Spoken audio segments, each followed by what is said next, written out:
Sir, our today topic is personality. Like everyone have different personalities. Someone is reserved, someone is bold, someone is neutral.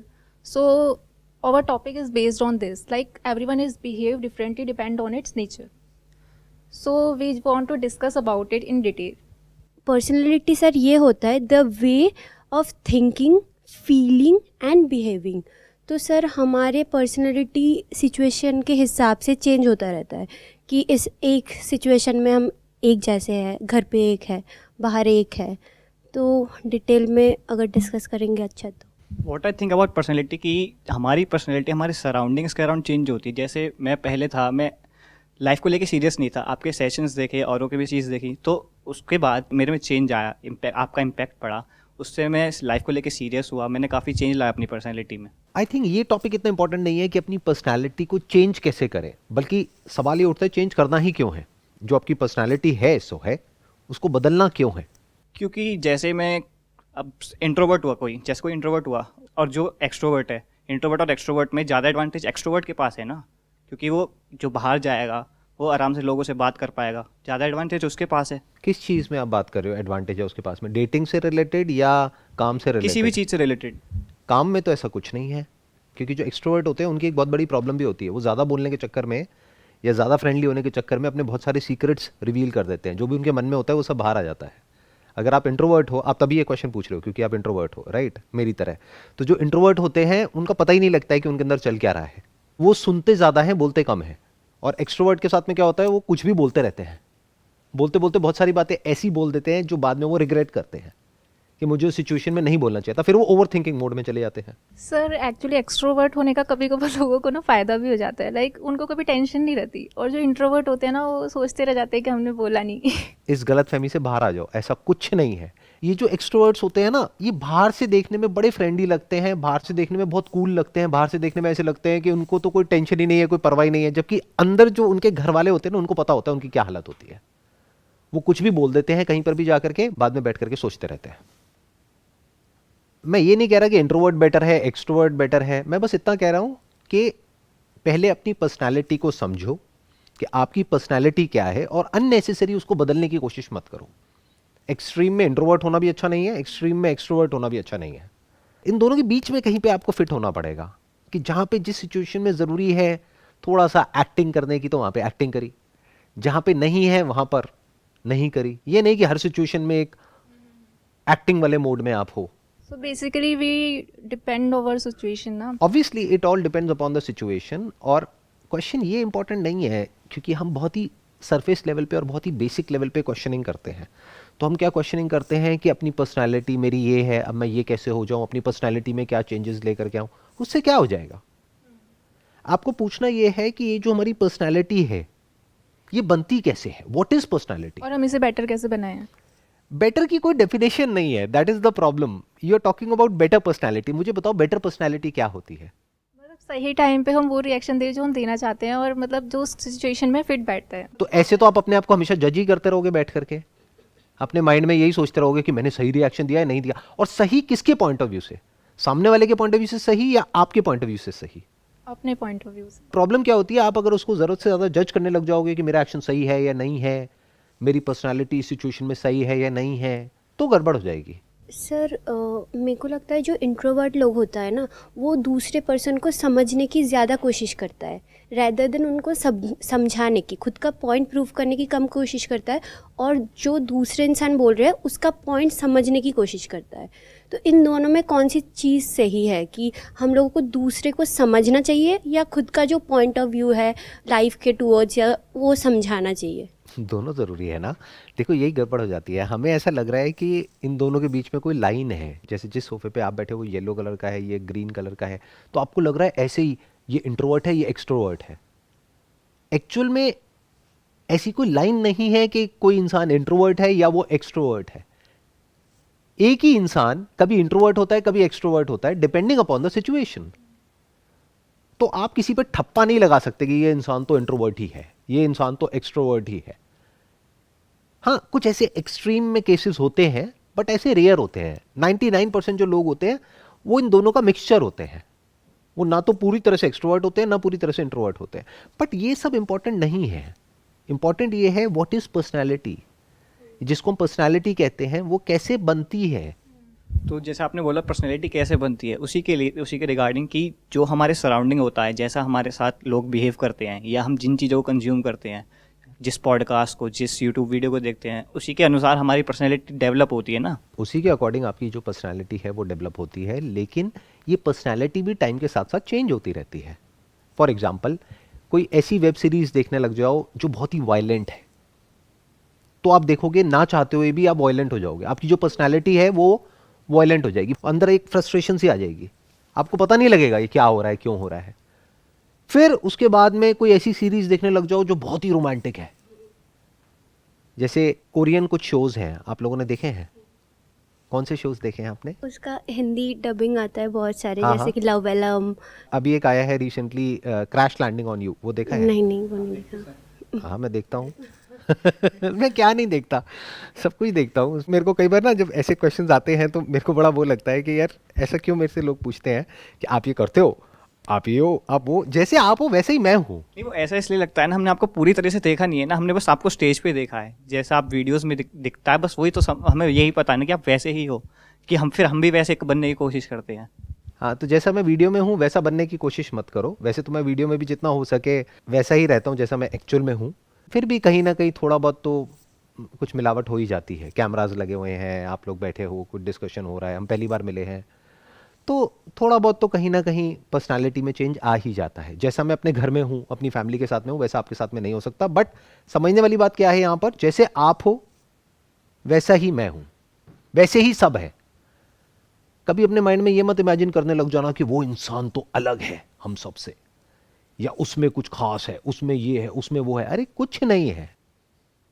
पहले समझो कि ये personality क्या होती है, ये कैसे बदलती है, और इसको कैसे आप एक स्ट्रक्चर में फिट नहीं कर सकते हो। यानी ये नहीं कह सकते हो कि मेरी पर्सनालिटी ऐसी है, क्योंकि आपकी पर्सनालिटी भी दिन के अलग अलग टाइम पे अलग अलग होती है, अलग अलग दिन अलग अलग होती है, हर रोज बदलती है, हर सिचुएशन में बदलती है। तो पर्सनालिटी अगर होनी ही है तो ऐसी होनी चाहिए, यानी डायनामिक होनी चाहिए। मतलब हमें एक सेम पैटर्न फॉलो नहीं करना, हमें हर बिल्कुल नहीं जगह- करना चाहिए। Same pattern is boring. देखो अपने अंदर झांक करके कि किस तरीके से चीजें बदल जाती हैं। जो भी आप खुद को समझते हो कि मैं तो ऐसी हूं, कुछ ऐसा कंज्यूम करने लग जाओ, कुछ ऐसा कंटेंट जो आपकी उस पर्सनालिटी से दूर दूर तक मैच नहीं होता है, एकदम से आप देखोगे सब बदल गया। तो पहले पर्सनालिटी के इस पूरे के पूरे स्ट्रक्चर को समझो। पर्सनालिटी के सेंटर में क्या है? Person. What is a person? आप जिसको भी पर्सन कहते हो वो पर्सन क्या है? एक है एक्सटर्नली, एक है इंटरनली। दोनों पर्सनालिटी का पार्ट है, आउटर एंड इनर। आउटर मतलब क्या? बाहर से आपकी लुक्स कैसी है, कैसे आप अपने आप को प्रेजेंट करते हो, कैसे बोलते हो, कैसे उठते हो, कैसे बैठते हो, आपकी बॉडी लैंग्वेज कैसी है, आपकी वे ऑफ ड्रेसिंग कैसी है, ये सब कहाँ है? Outer personality. This is good for creating a first impression. This is good for creating something pleasing. मतलब अब आप यहां पर आ जाओ, बैठे हो और बाल सारे मेसी से हुए पड़े हैं और गंदे से हुए पड़े हो, नहाए नहीं हो कई दिनों से, बदबू आ रही है। मैं ये नहीं कह रहा कि आ रही है, आ सकती है आप लोगों के अंदर से। तो माइंड में मेरे आते ही यहां पे सबसे पहला इंप्रेशन क्या पड़ेगा कि अनकॉन्शियसली मेरा ध्यान उस इंसान की तरफ से एकदम से हट जाएगा। मैंने इधर हाथ किया लेकिन इधर मतलब नहीं है। हाँ, तो उस इंसान की तरफ से मेरा ध्यान एकदम से हट जाएगा, मेरा ध्यान कहीं और रहेगा। आप समझ रहे हो क्या हो रहा है? तो ये जो पर्सनालिटी है आउटर, ये भी इंपॉर्टेंट है, इनर भी इंपॉर्टेंट है। इनर लॉन्ग टर्म में आप क्या करने वाले हो, क्या अचीव करने वाले हो, आपकी रिलेशनशिप कैसे होने वाली है, वो इनर पे बहुत मैटर करने वाला है। शॉर्ट टर्म में जो अट्रैक्शन है, फर्स्ट इंप्रेशन है, वो सब आउटर पे डिपेंड करता है। बट ये इनर पर्सनालिटी क्या है उसको समझना जरूरी है। लाइफ में सबसे इंपॉर्टेंट ये है। अगर इसको आप समझ जाते हो ना, जो इनर हमारी पर्सनालिटी है, जो पर्सन है, इनर जो पर्सन है, ये जो पूरा का पूरा हमारा साइकोलॉजिकल स्ट्रक्चर है, इसको आप समझ जाते हो और आपको समझ आ जाता है ये कैसे बदलता है, कब बदलता है, और उसको आप ऑब्जर्व कर पाते हो, देख पाते हो, then you are in for something very very interesting in life. क्योंकि अब आप इसमें जा करके ना स्टक नहीं होगे। नहीं तो लोग क्या है, वहां पर जा करके स्टक हो जाते हैं। मैं ऐसा क्यों सोच रहा हूं, मैंने ऐसा क्यों बोला, मैंने ऐसा क्यों किया, वैसा क्यों किया। अरे हर एक के पीछे एक रूट होता है, वो रूट हमें नजर नहीं आती है। जैसे एक पेड़ होता है, उसकी जड़ें अंदर है ना, नजर नहीं आ रही ना, तो उसकी एक रूट है।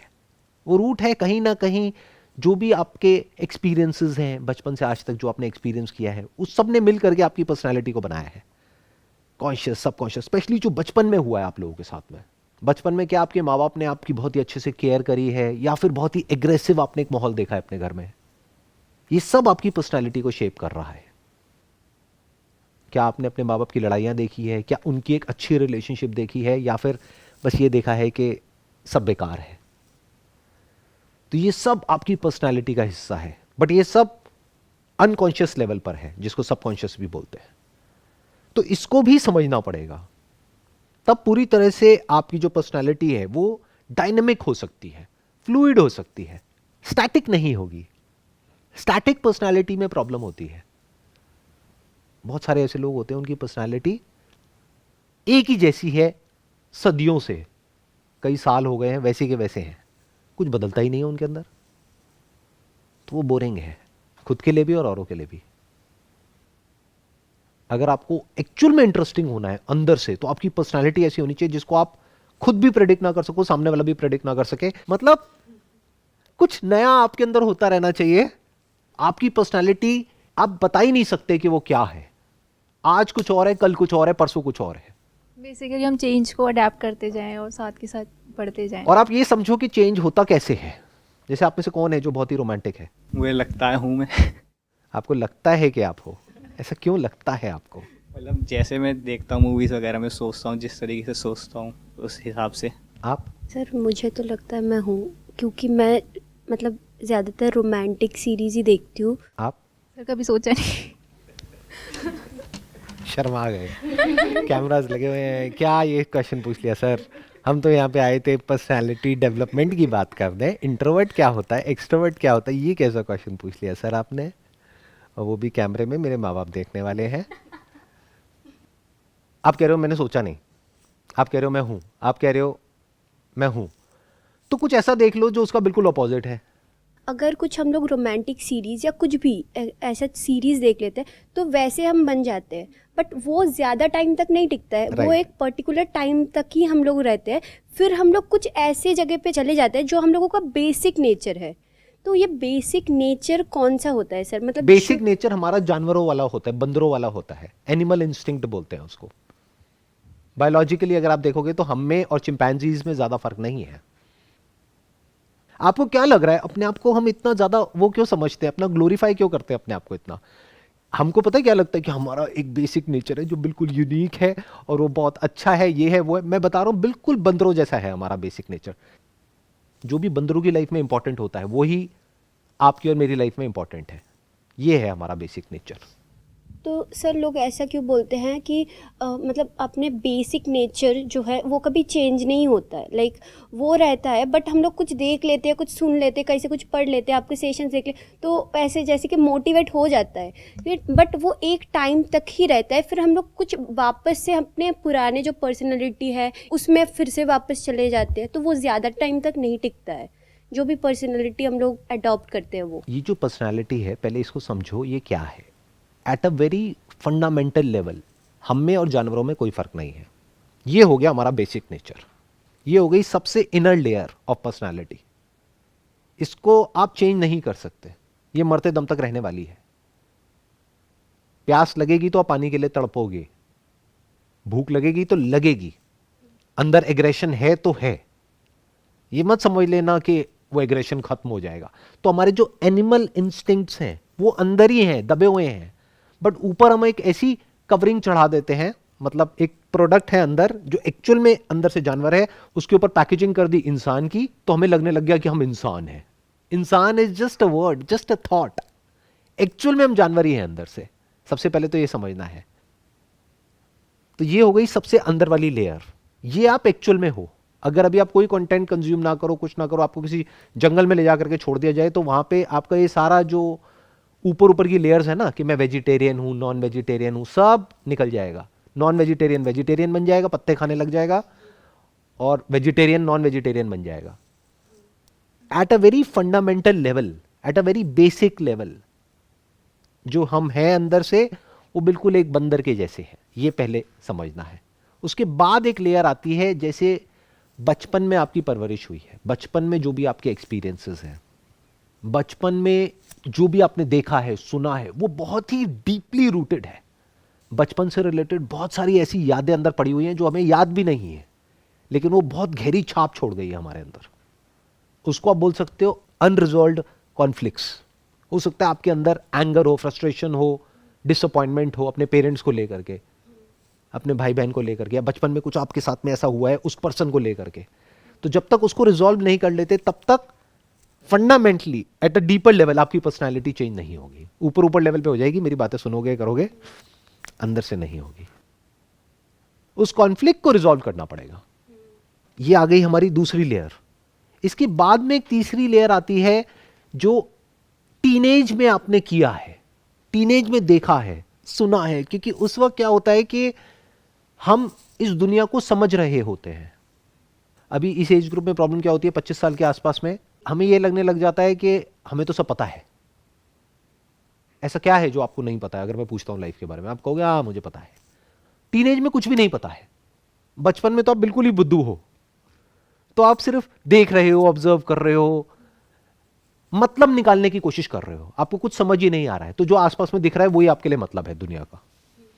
तो मतलब कहां क्रिएट हो रहा है आपके माइंड में? बचपन में। टीनेज में क्या हो रहा है? टीनेज में अभी आपके लिए सब कुछ नया है, सब कुछ फ्रेश है, तो आप सब कुछ ही कंज्यूम कर रहे हो। हर तरह का कंटेंट, हर तरह की बातें। कोई आपके माइंड में आइडल क्रिएट हो जाता है, किसी की तरफ आप अट्रैक्ट हो जाते हो, कहीं कुछ हो जाता है, कहीं कुछ हो जाता है। तो उसकी वजह से क्या होता है कि माइंड में एक तीसरी लेयर क्रिएट हो जाती है। क्लियर हो गया? ये पहली लेयर कौन सी हुई? जानवरों वाली, फंडामेंटली बायोलॉजिकल लेयर। उसके बाद में एक साइकोलॉजिकल लेयर आई, जिसमें बचपन में जो कुछ हुआ है आपके साथ में, कि आपको किस तरीके से हक किया गया है, किस तरीके से आपको टच किया गया है, बहुत सारी चीजें उसके अंदर आ जाती है। तो वो बचपन में बनती है दूसरी लेयर। तीसरी लेयर बनती है टीनेज में। फिर एक चौथी लेयर आती है जो इस एज में आकर के बनती है, 20-25 साल की एज में। ये चेंज होती रहती है, आज कुछ और, कल कुछ और। बट फंडामेंटली वो जो 3 लेयर जिसकी मैं बात कर रहा हूं वो नहीं बदलती है।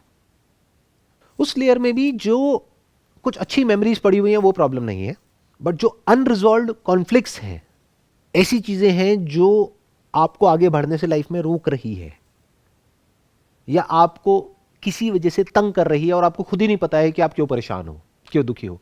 तो वो उस लेयर में जाना पड़ेगा। इसीलिए आप किसी थेरेपिस्ट के पास जाओगे, किसी साइकोलॉजिस्ट के पास जाओगे, तो वो सबसे पहले आपके बचपन से शुरू करेगा या करेगी, समझना शुरू करेंगे। अच्छा, बचपन में आपकी रिलेशनशिप्स, फिर टीनेज, वहां पर जा करके उसको सही मीनिंग देना होगा।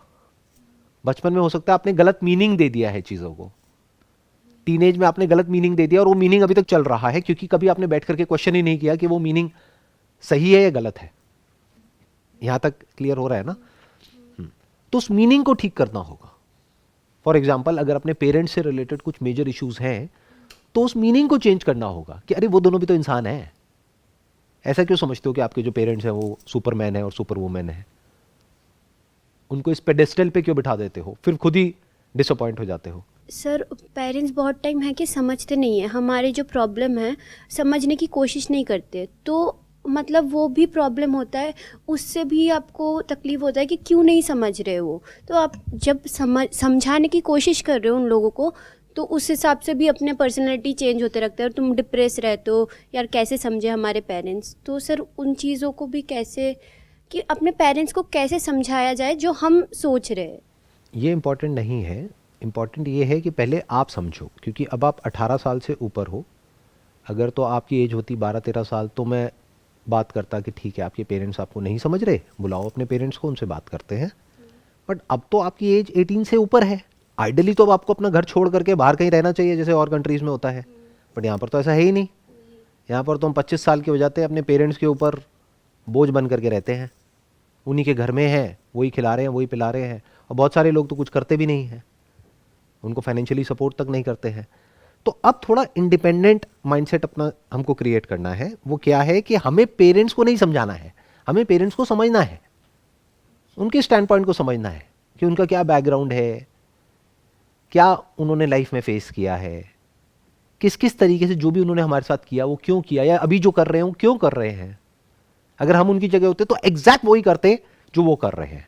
अगर ये आप समझ जाते हो तो पर्सनैलिटी से रिलेटेड जितने भी कॉन्फ्लिक्ट्स हैं वो सब रिजॉल्व हो जाते हैं। हम लोग समझाए या समझे पेरेंट्स को? दोनों करना पड़ेगा, बट उनको समझाने से पहले उनको समझना तो पड़ेगा ना। अगर आप मुझे कुछ समझाना चाहते हो तो पहले मुझे समझना पड़ेगा ना। फॉर एग्जाम्पल, अगर मैं एक सेल्समैन हूं, मैं आपको कोई प्रोडक्ट बेचना चाहता हूं, तो पहले मुझे क्या करना पड़ेगा? उस प्रोडक्ट को समझाना पड़ेगा या पहले आपको समझना पड़ेगा? पहले तो प्रोडक्ट को समझना पड़ेगा कि क्या है, ठीक है, पहले मुझे अपने प्रोडक्ट को समझना पड़ेगा, उसके बाद क्या करना पड़ेगा? फिर मुझे समझना पड़ेगा कि हमको चाहिए कि नहीं वो प्रोडक्ट। एग्जैक्टली मुझे पहले आपको समझना पड़ेगा, बाद में उस प्रोडक्ट को समझाना पड़ेगा। और प्रोडक्ट को समझाने के लिए मुझे भी प्रोडक्ट समझ आना चाहिए ना। तो अब यहां पे दो काम आ गए, पहले उनको समझो, उनको समझने से पहले खुद को समझो। ना तो हम खुद को समझते हैं, बस हमें लगता है कि हाँ हम खुद को समझते हैं, खुद के थॉट्स को समझते हैं। अगर आपके जो भी थॉट्स हैं, आप जो भी कह रहे हो ना कि जो मैं समझाना चाहती हूँ अपने पेरेंट्स को, आप मुझे समझाने की कोशिश करोगे, मैं काउंटर क्वेश्चनिंग करूंगा, आप फंस जाओगे। आप खुद ही बीच में कहीं जा करके स्टक हो जाओगे। आप कहोगे ये क्या हो गया, मेरी थिंकिंग तो बहुत ही शैलो है, मतलब मैंने तो बस यहीं तक देखा, इसके आगे तो देखा ही नहीं। तो आप खुद ही नहीं समझते अपने थॉट्स को या अपने करियर को या अपने फ्यूचर को, और हम ये एक्सपेक्ट कर रहे हैं कि पेरेंट्स समझ जाए। तो पहले खुद समझो, फिर पेरेंट्स को समझो, फिर समझाओ। अगर आप एक सेल्समैन हो, क्योंकि हम सब सेल्समैन हैं, जब आप कहीं जॉब के लिए भी जा रहे हो ना, तो ये समझ जाओ आप कुछ बेच रहे हो। आप किसको बेच रहे हो? आप अपनी स्किल्स को, अपनी नॉलेज को, अपने एक्सपीरियंस को, जो भी आप हो उसको बेच रहे हो।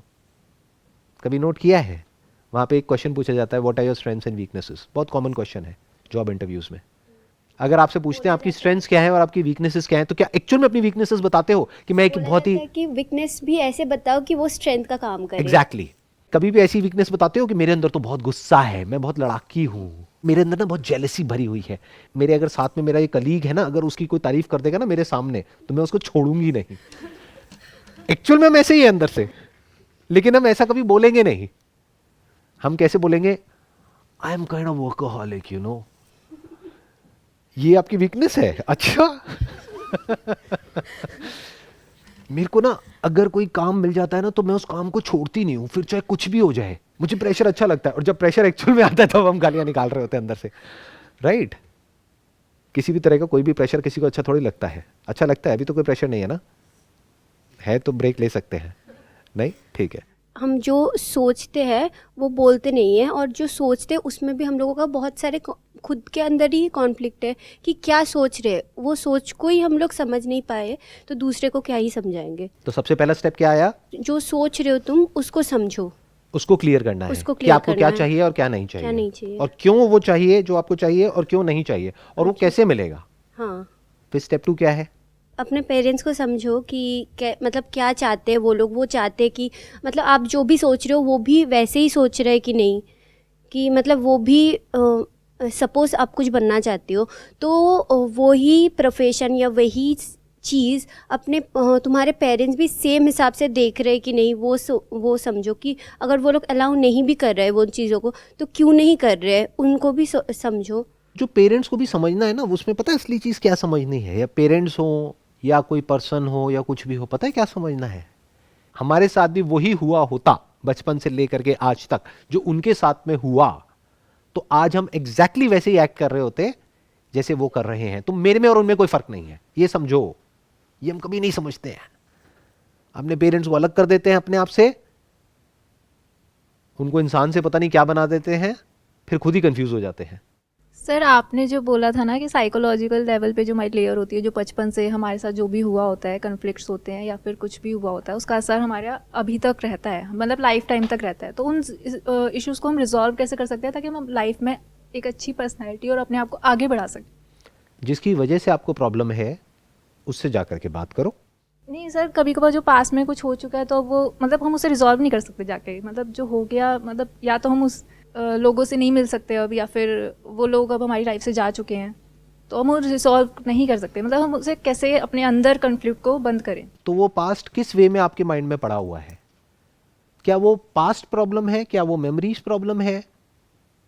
आप क्या चाहते हो कि मैं उस इंसान का नाम भी भूल जाऊं, सारी मेमोरीज भी वाइप ऑफ हो जाए, सब कुछ मिट जाए? क्योंकि अगर वो मिटेगा तो सिर्फ वो नहीं मिटेगा, फिर सब कुछ ही मिट जाएगा, अच्छी भी मेमोरीज गायब हो जाएंगी। बट वो हम नहीं चाहते, अच्छी मेमोरीज को बचा के रखना चाहते हैं।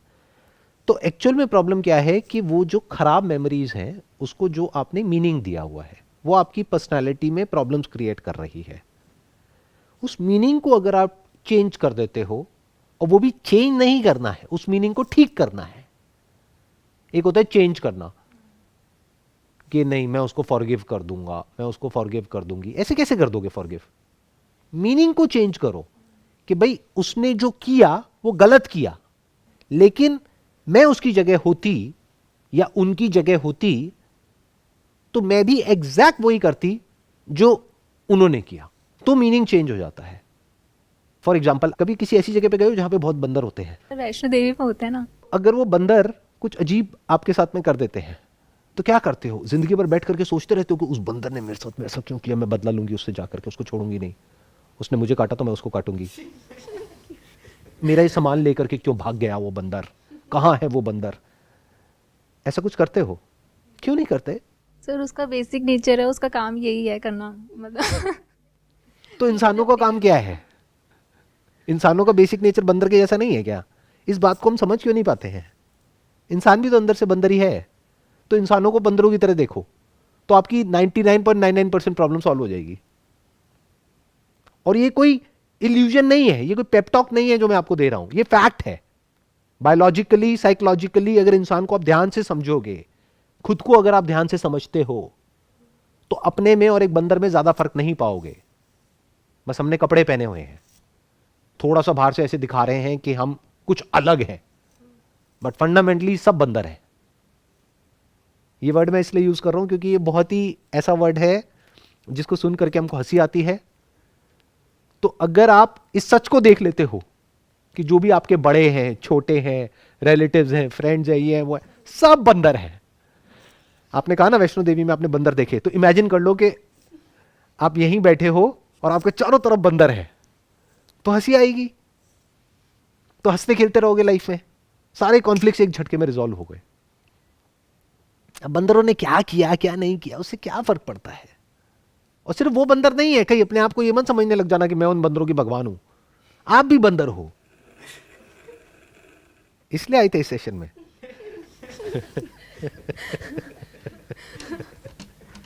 आए थे इंसान बन करके, और यहां से बाहर निकलोगे तो बंदर बन करके बाहर निकलोगे। हम बंदरों की पर्सनैलिटी पे रिसर्च कर रहे हैं। बंदरों की पर्सनैलिटी पे हम रिसर्च कर रहे हैं। अरे इंसान बंदर ही है, इस बात को बारीकी से ऑब्जर्व कर लो। बाहर से वो जो नौटंकी कर रहा है या कर रही है ना, अगर उसको हटा करके आप एक्चुअल में उसको देखोगे तो आपको नजर आ जाएगा एक्चुअल में क्या खेल चल रहा है। बस फर्क यह है कि इंसान के पास में एक फिल्टर है जो कभी काम करता है कभी नहीं करता है। वो फिल्टर क्या है? जैसे बंदर को जहां पे सुसु आती है वो वहीं पे कर देता है। हमारे पास में एक चॉइस है, अब आप यहां थोड़ी करोगे, बचपन में कर देते, तो बचपन में वो फिल्टर नहीं था, अब एक फिल्टर आ गया है। अब वो फिल्टर कभी काम करता है कभी नहीं करता, वो पूरी तरह से रिलायबल नहीं है। तो इस गलत फहमी में मत रहना कि किसी के पास में एक ऐसा फिल्टर है जो हर सिचुएशन में काम करता है। सो जब इस तरह से आप समझते हो तो आपके सारे जो ये डीपर कॉन्फ्लिक्ट्स हैं अनकॉन्शियस लेवल पे, वो रिजॉल्व हो जाते हैं बहुत ही आसानी से। उसको रिजॉल्व करने के दो तरीके, एक है आप किसी थेरेपिस्ट के पास में जाओ, वो एक एक करके उन लेयर्स को देखेगा, करेगा ये वो। एक है कि एक झटके में इस पूरे के पूरे स्ट्रक्चर से बाहर निकल आओ। ये जो बचपन का और टीनेज का पूरा बैगेज है ना, कि उसने मुझे धोखा दे दिया, उसने उसके लिए मुझे छोड़ दिया, अरे वो बंदर है, वो बंदरिया है, क्या फर्क पड़ रहा है?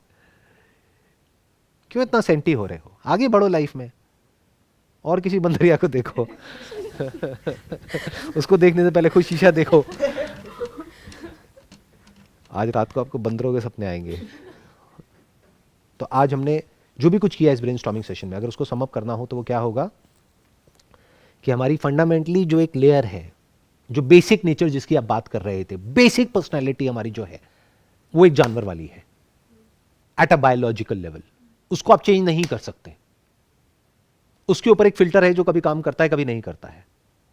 मैं सबकी बात कर रहा हूं, चाहे आप इंडियन हो, चाहे अमेरिकन हो, चाहे यूरोपियन हो, व्हाटएवर इट इज, मैं सबकी बात कर रहा हूं, इंसानियत की बात कर रहा हूं। उसके ऊपर एक लेयर है जो बचपन में आपके साथ में हुआ है, टीनेज में हुआ है, वो प्रॉब्लम नहीं है।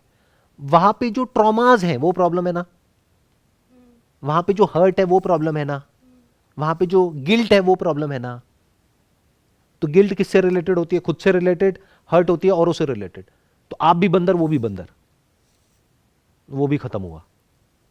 बंदर गाली तो नहीं लग रही ना, मतलब हाँ ठीक है, मतलब अच्छा प्यारा वर्ड है ना, आसान लग रहा है सब कुछ। आसान लग रहा है। हाँ, मैं वही कोशिश कर रहा हूँ कि कितना आसान बना दिया जाए इस पूरे के पूरे स्ट्रक्चर को, जो बहुत कॉम्प्लिकेटेड लगता है।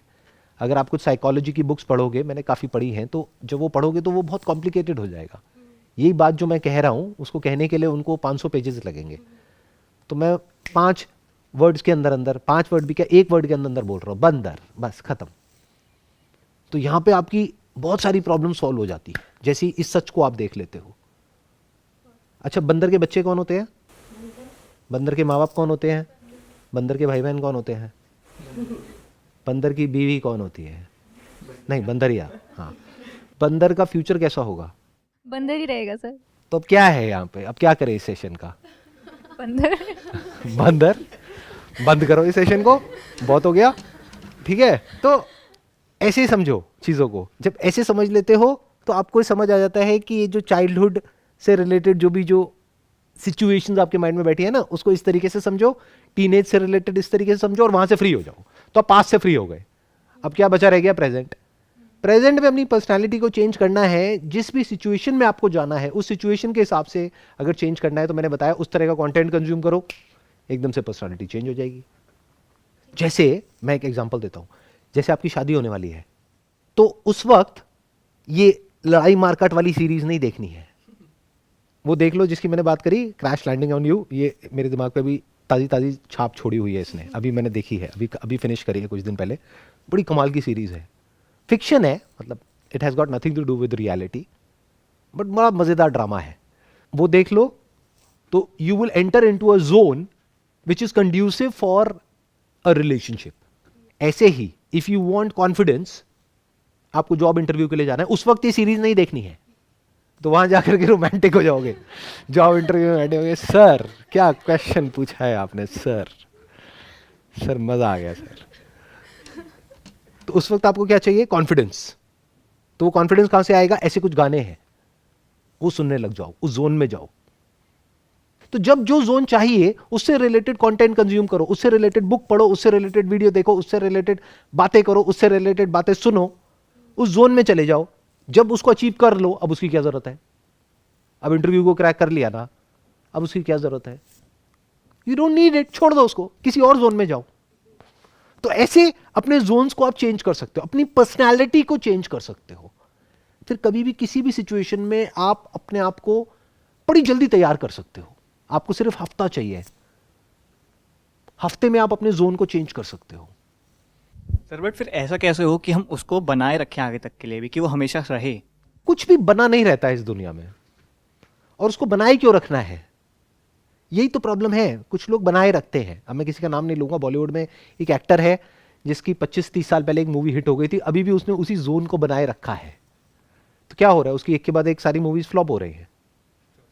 तो बनाए नहीं रखना है, बदलना है वक्त के साथ। और कुछ एक्टर्स हैं जो बदल जाते हैं, एक मूवी में कुछ और, दूसरी में कुछ और, तीसरी में कुछ और, चौथी में कुछ और। ऐसी ही तो लाइफ है, you have to keep changing. I hope that sums up the entire conversation जो भी आज हमने यहां पर करी है। It was pleasure talking to you and it was pleasure meeting all of you. Thank you so much.